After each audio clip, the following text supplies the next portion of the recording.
topics and opinions expressed in the following show are solely those of the host and their guests and not those of W4CY Radio, its employees, or affiliates. We make no recommendations or endorsements for radio show programs, services, or products mentioned on air or on our web. No liability, explicit or implied, shall be extended to W4CY Radio or its employees or affiliates. Any questions or comments should be directed to those show hosts. Thank you for choosing W4CY Radio.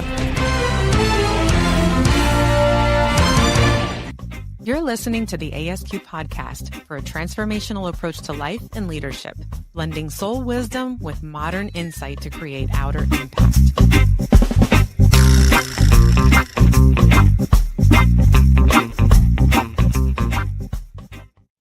Hello.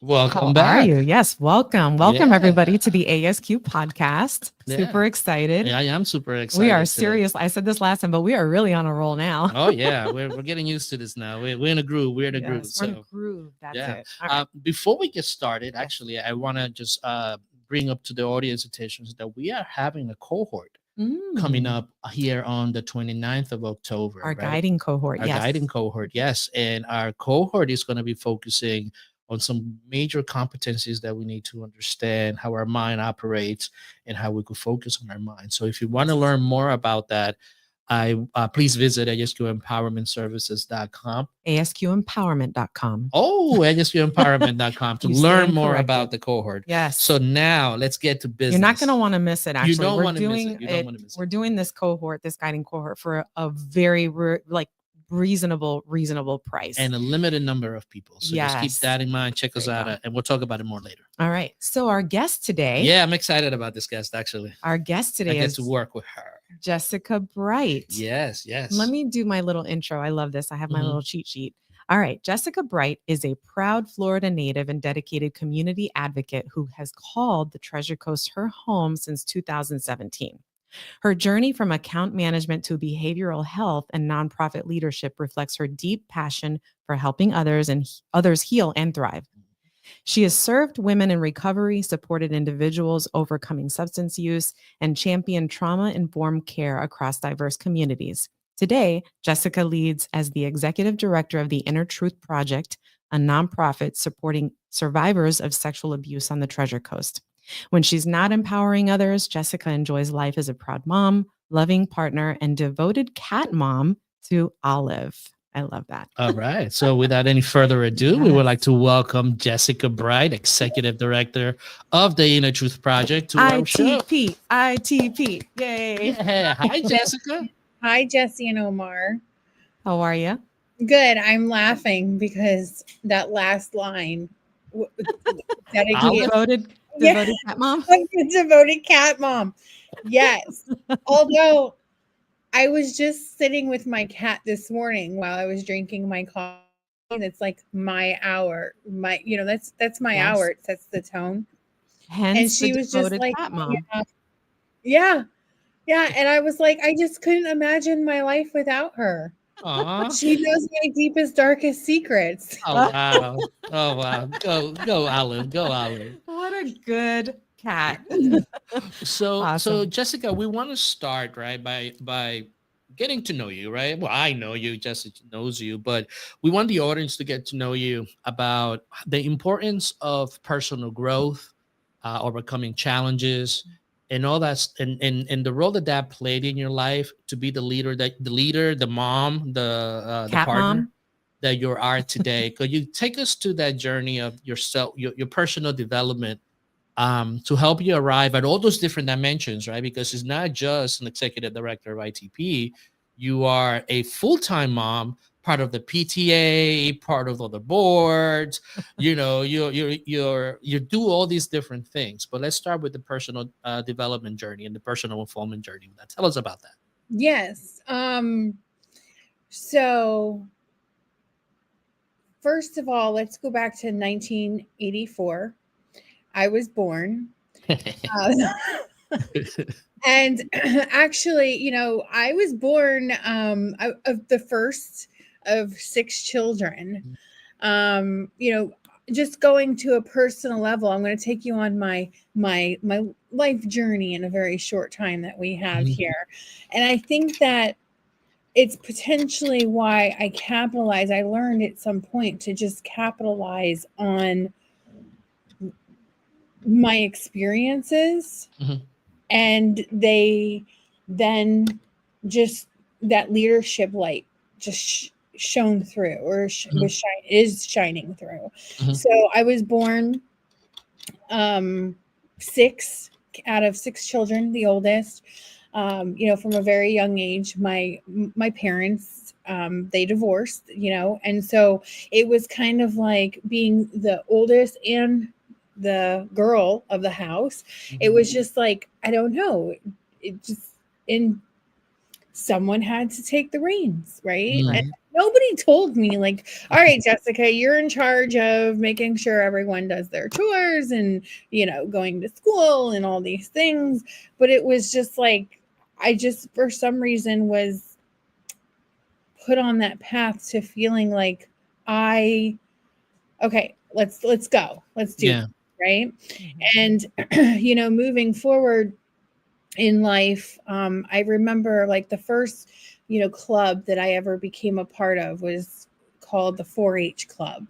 4-H. The Yes. 4-H. Okay, so it's kind of like you can look it up. It's like a well-known, it's been around for years, and it's a youth club that for kids under 18, and they do different things together. I don't know if you've ever heard of like Future Farmers of America, FFA. Yes. Yep. Yep. Okay, so Yep. it's similar to that. And so like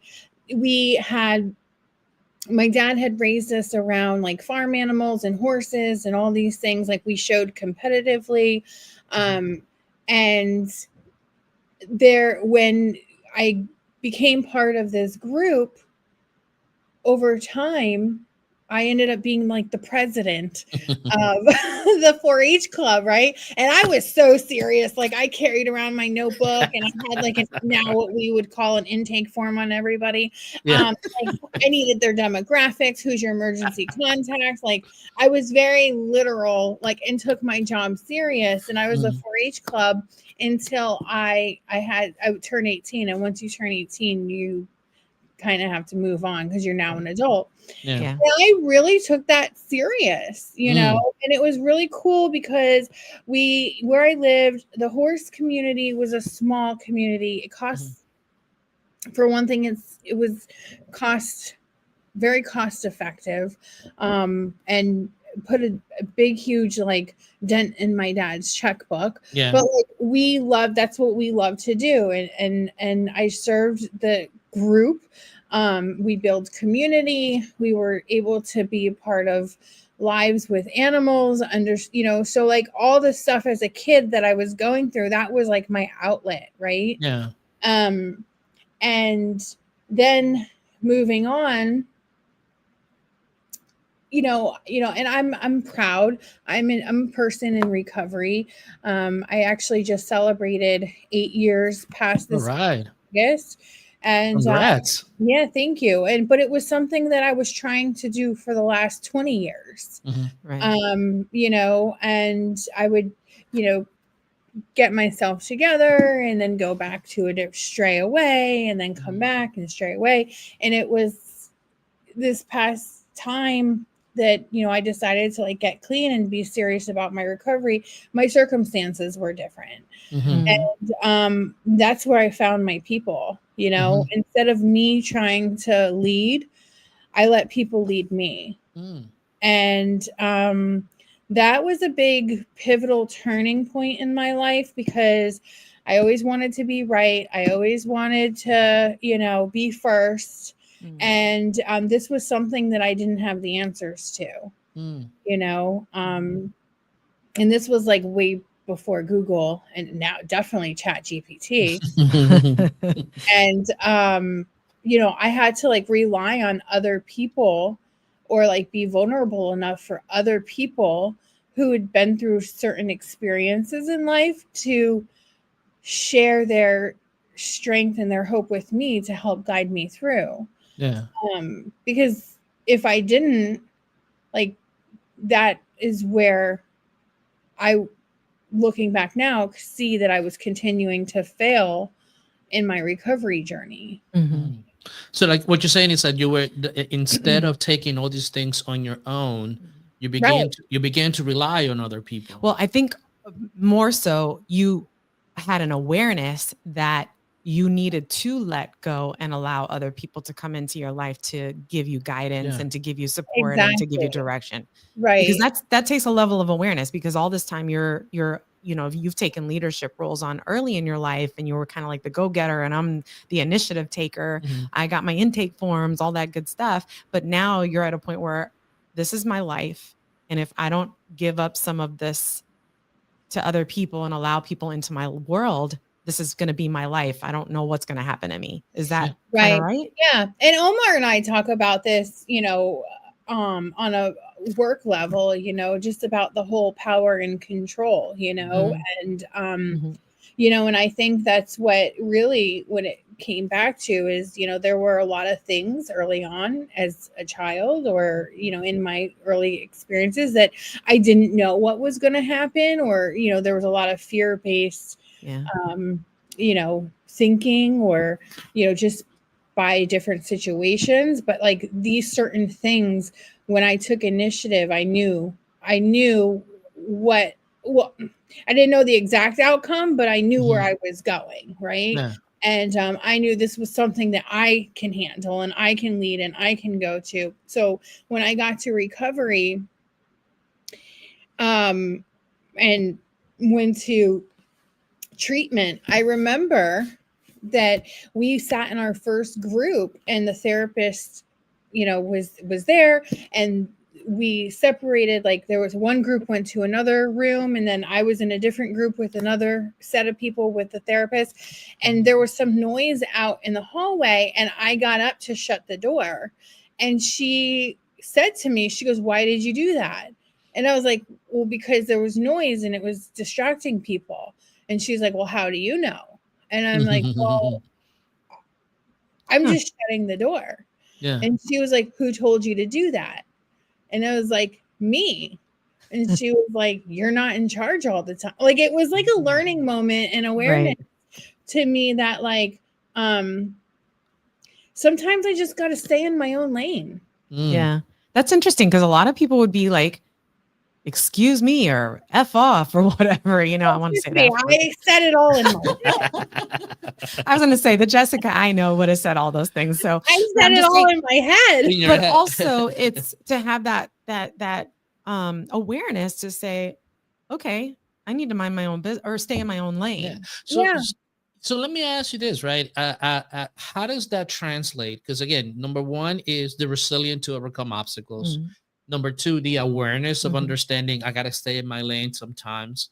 How is that, or how has that translated into being a mom, being a partner, being a leader? Because you overcame so much. You just had a baby girl, 10 months ago, beautiful Fallon, right?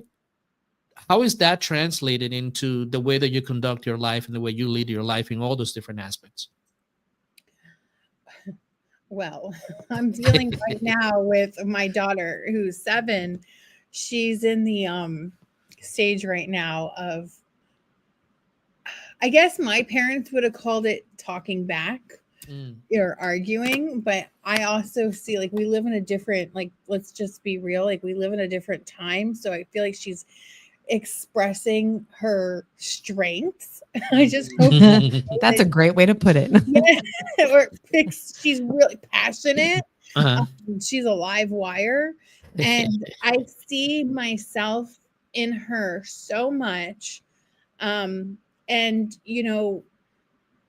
all of those experiences that I've had, how do I transform them into becoming a leader and a mother?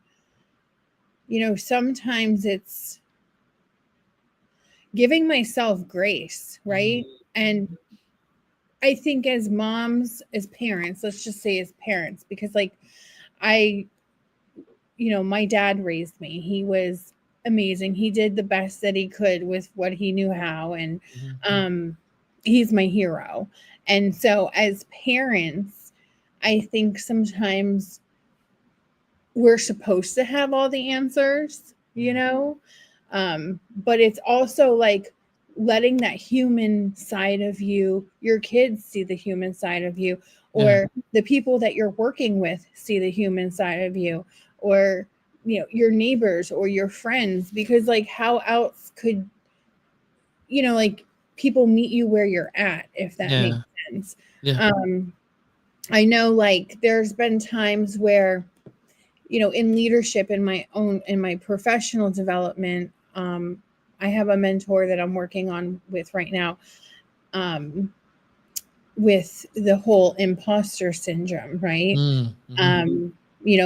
Because of there are certain people, I have this thing. It's like, if I don't have like these letters and numbers and whatever after my name, then I'm not deemed worthy enough to the doctor sitting in my right, and maybe the psychiatrist, or the whoever sitting to my left, and I feel like a fraud, but it took me a long time to get to this place of realizing that I earned a seat at that table, whether it's the boardroom or a community meeting or a PTO, PTA, meeting at my kids' school, just as much as anybody else did, regardless of their status. And we're all here guided and bonded by our experiences, and we all have something to bring to the table.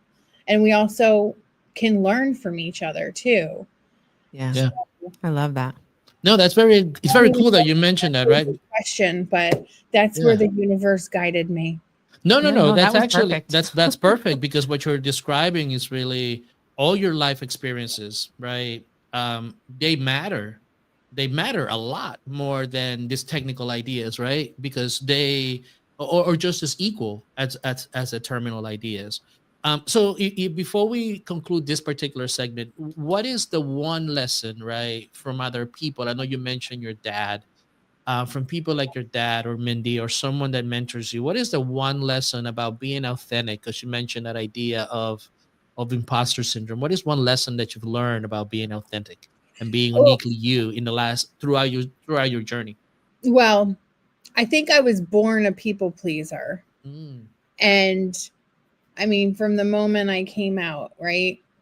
And that has its perks, but also it is something in these many years of my life that I've been working to undo, because it also has like its struggles too, right? Burnout, not setting boundaries. And so one thing that I've learned, and I don't know if it's matured with age or if it's just doing my own personal growth and work and development and being vulnerable, is that, it's important to communicate with people and share where you're at. And no is okay. It's okay to say no. I've discovered in the last couple of months that my calendar, when you look at it, it's like so full. And there was a block in my calendar just this morning. I was going through it and I'm like, no, I need to fill it up with this and fill it up with that to make myself feel part of, right? And busy and seem important. But the reality of it is that I have to make time for me too. And it's okay to say no, or to reschedule, or to cancel, or whatever the case is, because like what it boils down to, it is my foundation, my self-care, mental health, and my recovery. That's my foundation. Everything else is built up off of that. And once I take that foundation away from myself or short myself, I'm the one who suffers. So and then true. once I suffer, everything else crumbles down afterwards. Absolutely. And something that I also realized and learned, that there's no like concrete foundation and that's it, here it is. Like, you got to constantly maintain this stuff, right? Recovery is not a linear, like, just because I have 8 years and I stopped using drugs and alcohol, that's great. But how am I doing that on a daily basis? And it's, as you move on in your recovery, or at least for me, like, it's not about like the drugs and alcohol anymore. It's some of the other the behaviors. I want to be first. Mm. I want more. I want more tres leche. I want more. You like, you do love your tres leches. That is true. party. What about me? What did you buy me? And those characteristics that maybe don't serve me then come out, and so going back to your question is, continuously working on my foundation as a person Yeah. allows me to be a better spouse, a better employee, a better employer, a better, friend, a better person at the red light. Because when I'm fit mentally, spiritually, emotionally, and financially, let's just say, Yeah. things tend to work out differently as if I'm falling short, Oh, absolutely. I'm Absolutely. telling you, the other day I was having such a great morning and whatever, and someone flicked me off or cut me off in the line, and I wanted to stick up my middle finger, and my middle finger would not go up. Wow. What? Mine has no problem. Oh, Lord have mercy. But I was Try not to do it. I was like, who are you? Yeah. But it was just like, Do that, look in the rearview mirror, turn it. What are you doing? but it was like just a moment where I was able to reflect on like, girl, there would have been a day that you would have followed them home, and just like give myself, a pat on the back. Like, good job, Jessica. There you go. I love that. Awesome. This is great actually, because we're going to take a small break, but when we come back, I want you to explain to us how all these lessons and all these things that you're learning, how does it apply to actually running an organization? Because it is very interesting how you mentioned the individual and all the work that you have done, how that translates into really putting it into practice in the business, in the things that we do at ITP. So we'll be right back with Jessica after this commercials. You're listening to the ASQ podcast, a transformational approach to life and leadership. Too many of us chase clarity but feel scattered. What if your challenge isn't failure, but the threshold before expansion? Each month, we gather live for a transformational webinar where contraction becomes coherence. Register today and receive your Soul GPS journal. Begin your journey within. Scan the QR code or visit asqempowerment.com. At ASQ, we need one platform to do it all. Funnels, emails, forms, and automations. That's why we run our entire ecosystem on Go High Level. It is the tool that saves us time and builds real connections with our audience. We believe in it, we use it, and we recommend it. Start your free trial through our affiliate link today. We don't just find podcast guests, we find aligned voices. That's why ASQ uses Podmatch to connect with leaders and creators worldwide. It's how we've built relationships that shape life and culture. If you want meaningful conversations, join through our affiliate link today or scan the QR code.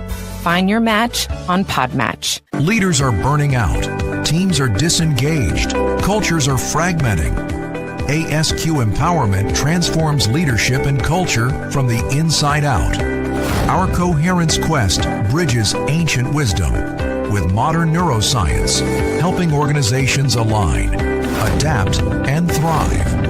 Start with an organizational snapshot assessment. So, visit now at asqempowerment.com and schedule your briefing today. ASQ Empowerment. Lead your life. Shape your culture. Begin within. Welcome back. You're listening to the ASQ podcast with Dr. Jesse and Omar Ferreira, a transformational approach to life and leadership. Welcome back. Yeah, welcome back. Welcome back. I'm excited about this part because I'm such a leadership person. So I'm interested in learning about how all of these experiences that you shared with us on the first half of the show sort of like have accumulated for you to show up, like Omar mentioned earlier, with within the organization in general, because I know you deal with a lot of people externally, networking and things like that too. How does all of these experiences show up for you now? So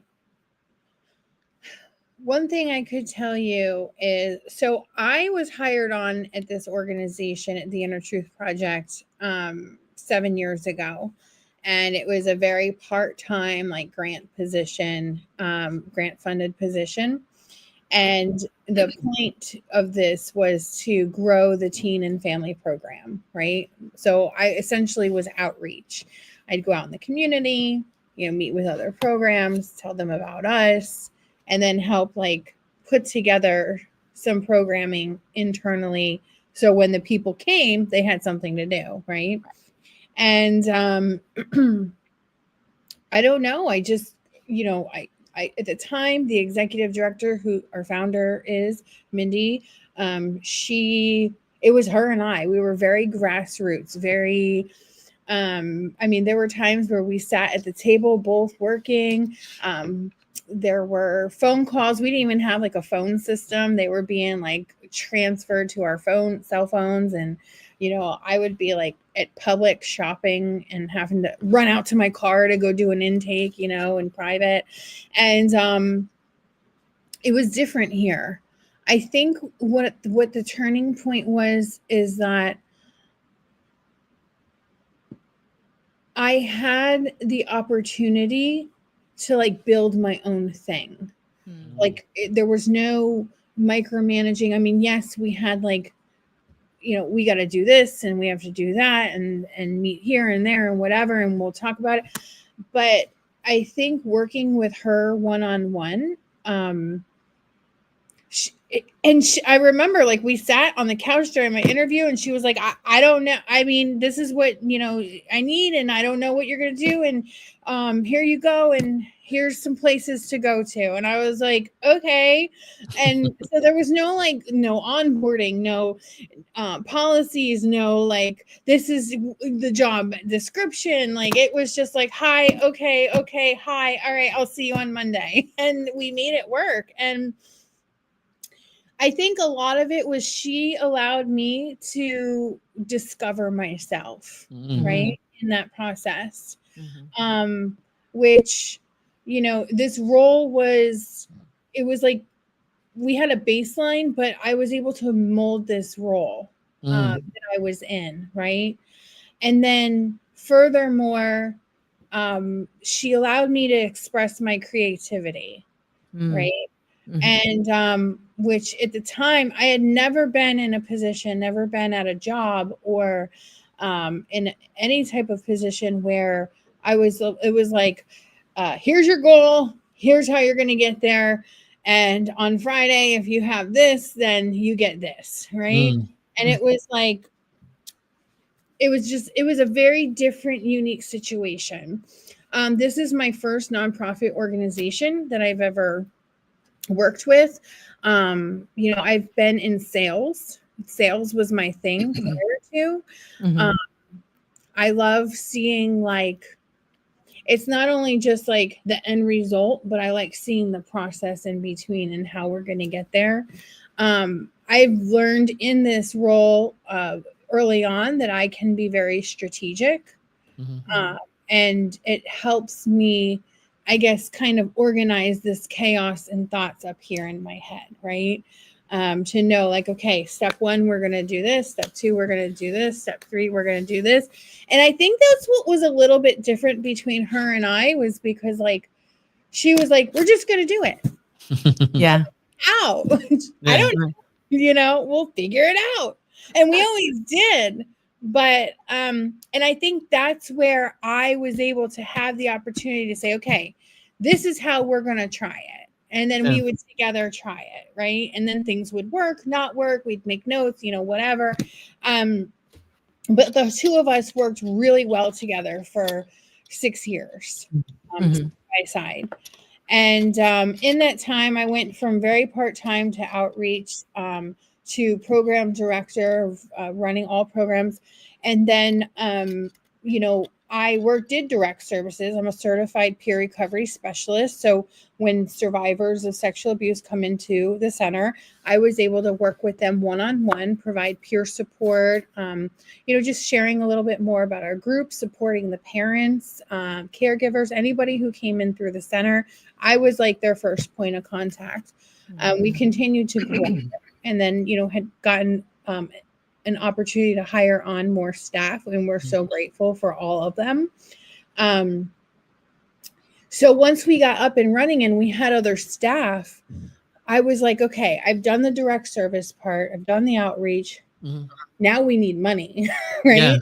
Yeah. How are we gonna keep this going? Yeah. Right. Quick question for you, right? Because a lot of leaders have a hard time segueing from direct services, right, into the leadership position.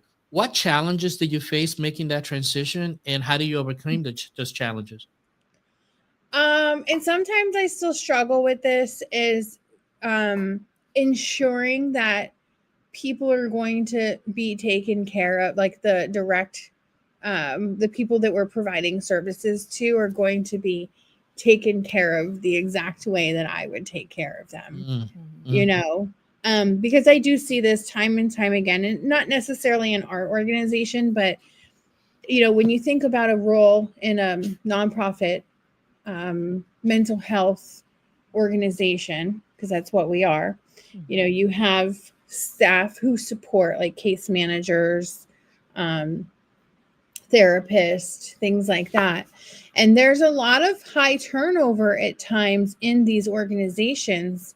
And it's like, even like our case manager, when we were doing the interview, we probably interviewed like 12 or 13 case managers before we found the one that was a good fit for us. And I'm telling you, like, a lot of them were just stone cold, like, yeah, no, well, if that situation would arise, I would go to HR, and, and it was just like the human connection was missing. So to answer your question, was just ensuring that human connection, like, was still going to be in these roles, whether it was, programming, intake, and sometimes, I'll listen to the staff and, will, if I hear something that could maybe be different, or if I would have said something different, or just positive reinforcement. And, because the fact is, like, we work with survivors of sexual abuse and sexual trauma.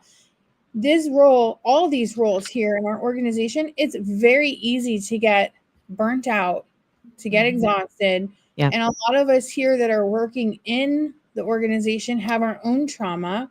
And something as little as something being frustrating, you don't realize it, but as that person on the other end of the phone, your little attitude is being reflected, but just because you're mad because they spelt their own email address wrong or something, or they didn't hear you the first 15 times, like, it's okay. We just got to meet people where they're at, And so one of my challenges was ensuring that the survivors and the people that I came in contact, because I built close, professional bonds with them, but some of the people that have been here for years. And so like for instance, I've had a family, grandma, mom, aunt, and daughter all utilize our services for years. And so once I moved into the leadership role, I was called to do other things. And so it was kind of hard, like, letting that go when I knew their whole story for years, but, also trusting the process, that I'm not the only one in this world that can serve survivors of abuse with love, compassion, and care. Yeah. So that was one of my struggles.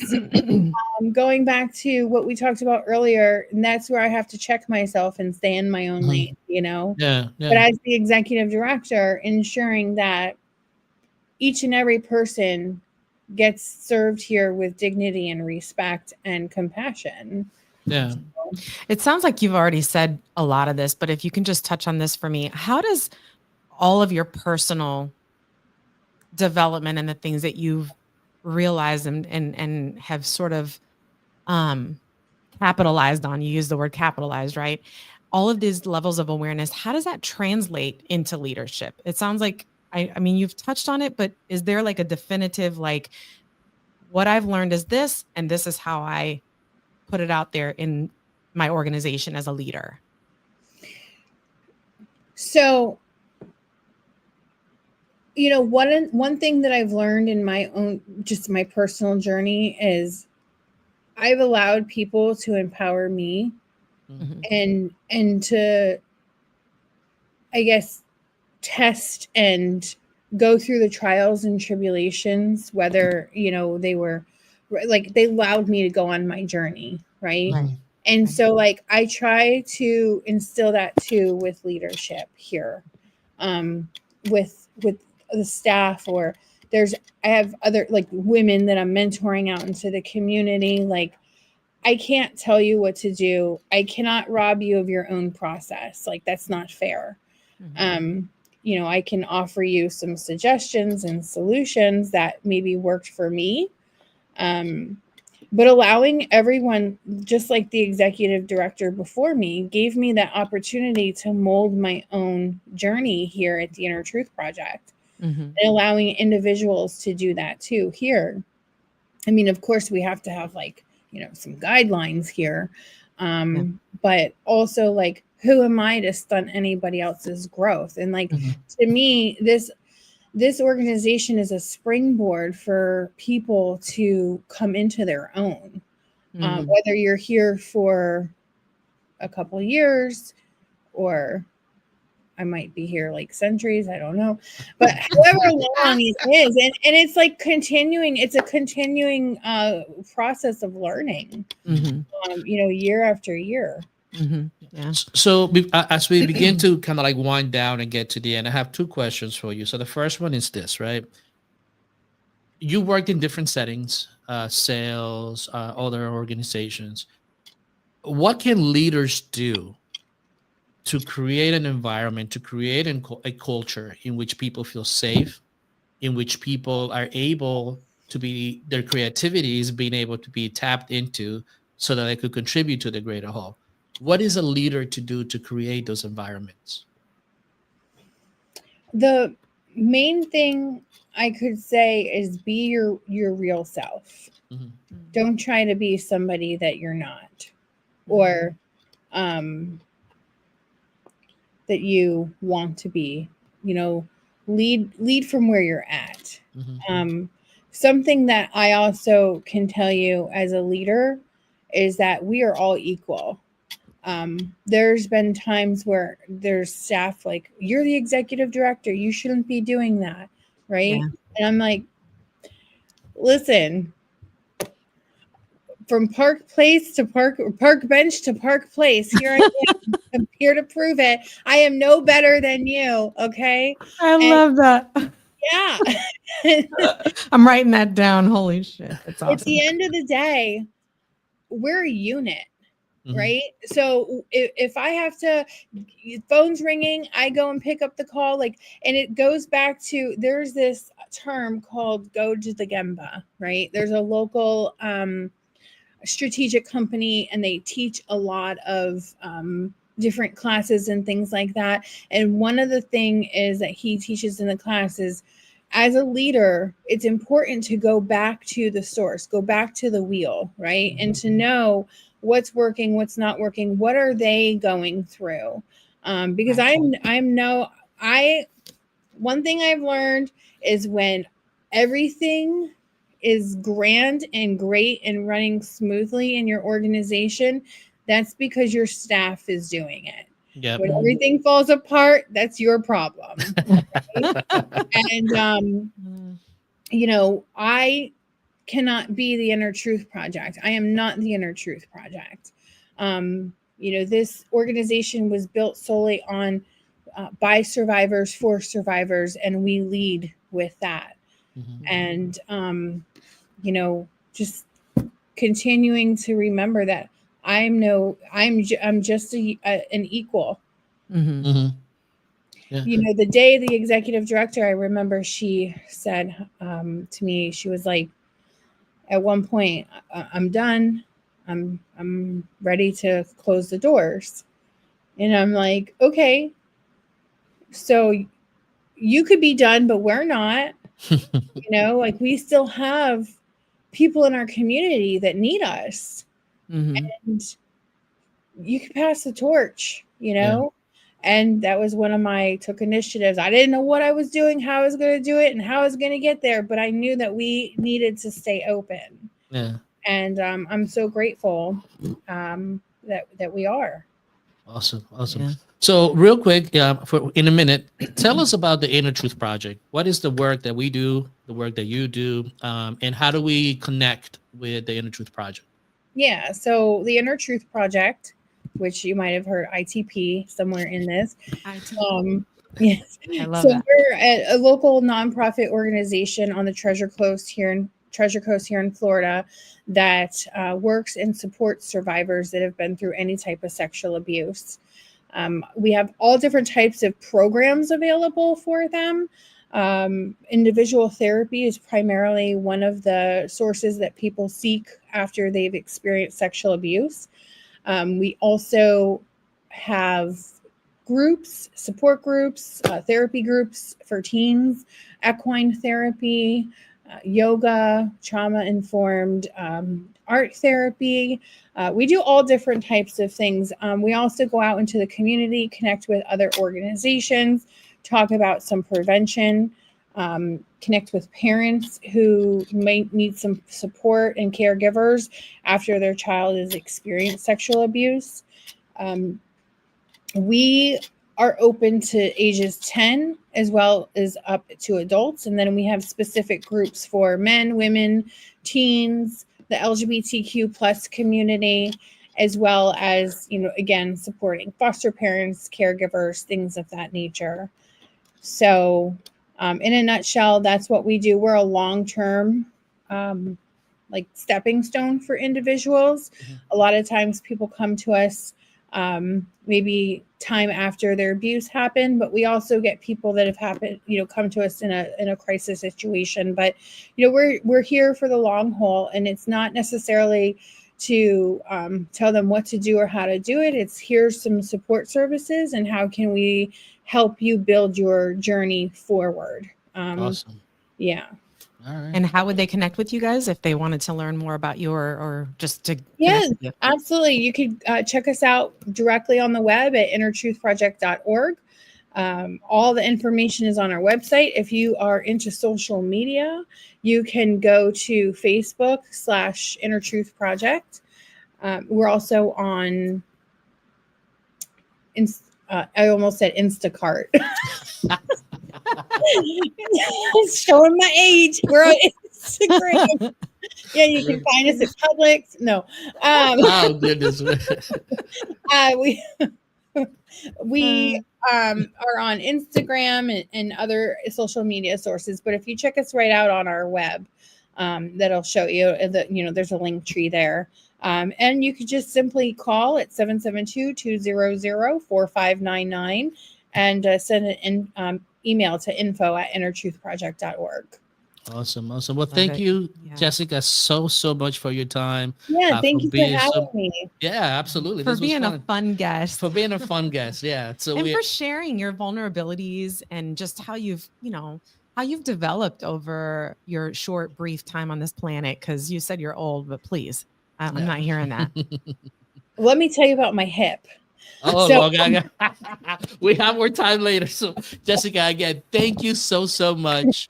And we look forward to actually having a conversation, maybe more long form and another episode. Just to get absolutely. More in details. Yeah, absolutely. It's just one. I'm just one human trying to help another. You know. Absolutely. All right, thank you, Jessica. All right, everybody. Thank you for your time. Stay tuned. We'll be right back. You're listening to the ASQ podcast, a transformational approach to life and leadership. Coming this December, A Soul's Quest, a transformational approach to life and leadership. A book that bridges science, wisdom, and lived experience so you can lead with coherence. Don't miss the launch. Join the waiting list today, scan the QR code, or visit asqempowerment.com. At ASQ, we believe every creative deserves a safe space to share. That's why we use and proudly recommend Gnostic TV. It's where your content won't be silenced and your vision can flourish. Sign up through our affiliate link and be part of this Freedom Center platform. Create boldly on Gnostic TV. Across boardrooms, nonprofits, and communities, too many leaders are quietly burning out. They know what's not working, but not how to turn inertia into momentum. That's where I come in. I help leaders, fathers, and organizations move from quiet crisis into coherence, so cultures can thrive from the inside out. Book me today at asqempowerment.com and bring coherence to your next event. Welcome back. You're listening to the ASQ podcast with Dr. Jesse and Omar Ferreira, a transformational approach to life and leadership. All right, we're back. So this is our recap time. Yes. So what are some of the things that stood out for you? What are some of the key takeaways that you got from this conversation with Jessica? So a couple of things that I really love about Jessica is the fact that she's resilient, right? She had this sort of initiative taking trait from a young age. So she had leadership capabilities as a young age, and how she understood how to balance that as she grew up and into her organization and her work as a leader. Yep. I love that she's very much focused on that human-centered approach, which is something that we at ASQ have a focus on as well. We're very interested in that human-centered interaction, right? And making sure that we keep that in the forefront of all of our conversations and the way that we interact with other people. Those were the things that really stood out for me. And I also like the fact that she's continuous, like she understands that continuous work on herself is important. Yeah. So those are the things that stood out for me, both micro and macro. Yeah, no, I mean, for me, like the macro idea of always recognizing something, in particular, that sometimes you have to find a community that's outside of the norm. To make sure that you connect to some things that are hidden without of you, so that you can say it, and also the ability to understand your awareness about yourself, and the things that you have to constantly improve, but also what you have to watch out for. Our tendencies to be able to control, but also to be able to recognize that it's a tendency. Let me reflect whether or not that's where I'm behaving from, and then moving forward to that. Those blind spots. Yep. She's cognizant of that, and I think that her continuous work is giving her more opportunities to see those things, because this is just part of our life. It's part of our continuous growth. Yeah. Yes. So the final thing that I want to say before we go is, again, if you haven't done so, on October 29th, we are going to be launching our foundational cohort. And this cohort is meant for between 12 to 16 individuals who are going to be the first, the very first, our foundational cohort to test pilot our coherence cohort, in which we will be discussing some of the natural traits that we have, and also how we are able to develop those different aspects of us, so we could live more coherent, and we could live more on purpose, on meaning, finding meaning in our lives. So to learn more about that, please check us out at asqempowerment.com. That's asqempowerment.com. All right. So what's our tagline? Absolutely. So we want to thank you all for tuning in today, and just keep remembering, lead your life, shape your culture, and begin within. Have a good one. Thank you for listening to the ASQ podcast. Remember to lead your life, shape your culture, begin within. Visit us at asqempowerment.com and join the movement.